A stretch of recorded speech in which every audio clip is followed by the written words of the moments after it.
Hey guys, I know you've come to expect laser videos from me, but I thought I'd give you something a little bit different today. Just, a small change of pace. Today I thought I'd show you how to pick a lock. You could probably do this with a paperclip or a bobbing pin if the lock is basic enough. But when you come to a padlock like this, which is designed to protect against that, you're going to need a real good set of lock picks, which I got right here. I use the Southern MPXS 20, the 20-piece set. It's nothing more than you need. It's a really good set, and I recommend it highly if you want to start lockpicking yourself.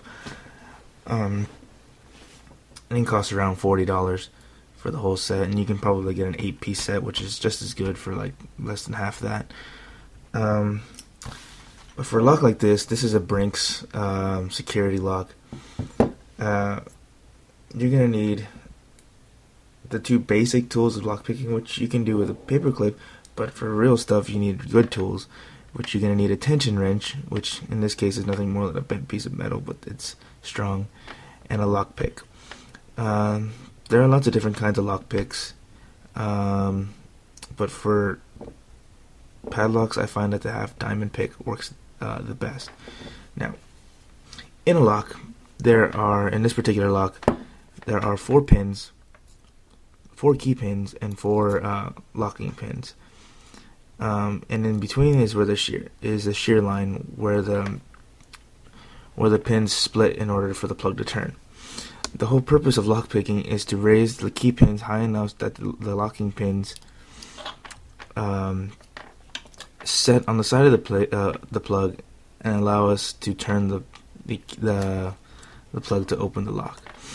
Now we do that by taking a pick and individually raising each pin into that set until it's set. I know I'm bad at this. I'm not really good at narrating videos. I'm sorry. But so there's 2 basic things we need. You need a tension wrench and a lockpick. With the tension wrench, which is nothing more than a piece of metal, we just put it in the bottom or the top of the keyway. It doesn't really matter. It depends on your preference. I prefer the bottom. It gives me a lot better control over the lock. But it does minimize the room you have to work with inside the lock. If you put it in the top, you have the entire bottom of the keyway. In this lock, it doesn't matter so much. There are 4 pins inside, and each one needs to be set. However, I have come through examination of this lock and picking it several times that there is in fact a security pin in there, which purpose is to ward off lockpickers such as myself, but it isn't too much of a challenge. So you put the tension wrench inside, and then you take your pick and you put it inside the lock, and then you start lifting each individual pin until it's set. I can't really explain how to, and that's something you just have to learn from experience and what the feel of it is.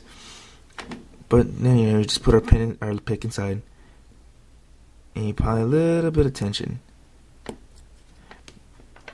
until each pin is set. See, and that didn't take me too long, but I've been practicing for a long time. And then, boom, our lock is open.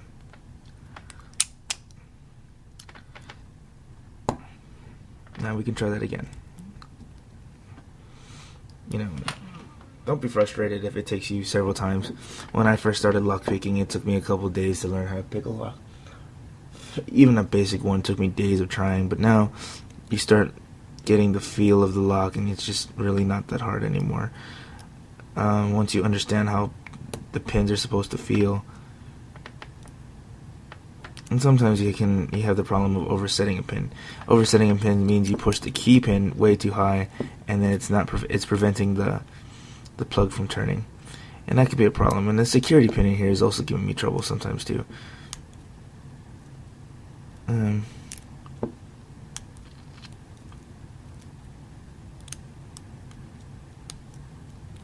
But there we go, and it's open again. And again, it just takes practice. I'm not the best at it yet, but as with any skill, it takes practice. I hope you found that entertaining, and if you have any questions, go ahead and ask me questions. I have no problem answering. But yeah, that's it. That's how you pick a lock. Thank you.